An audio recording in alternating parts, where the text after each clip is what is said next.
Welcome back, guys. I'm here with my friends at the UTS rocketry team. Just kidding, I'm the only one here. No, we have Dean here helping us with the mechanical stuff. Tarun's behind the camera again. He'll be up on the screen sooner or later. Not really.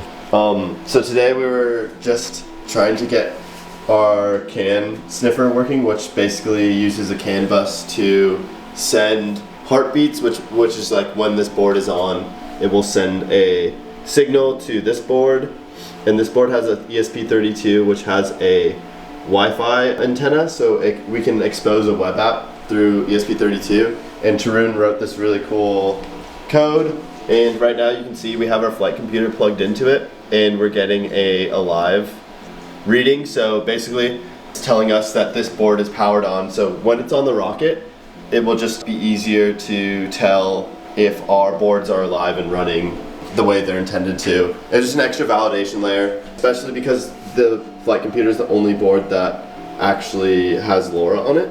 And so we didn't know why it wasn't working. On my footprint, on the schematic actually, so our CAN low lines are actually really close to this trace.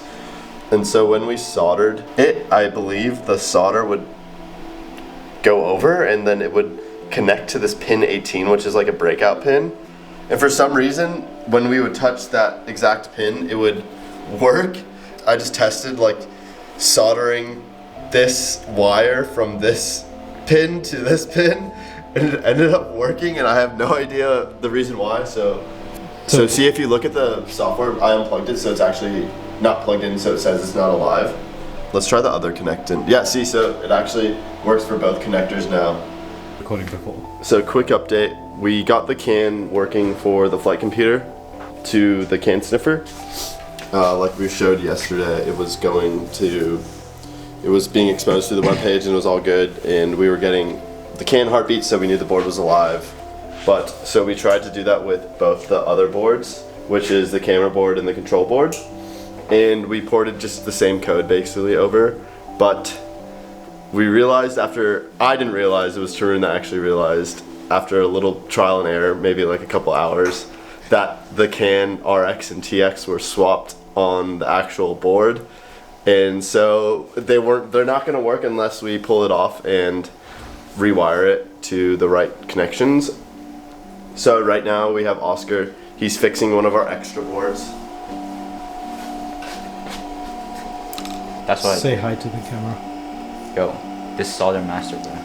Do you want to explain how we're going to be testing that now, after it's done? Yeah, so we had it all wired up basically. It was working. This would be coming from the flight computer, and this would be going to the CAN sniffer right here.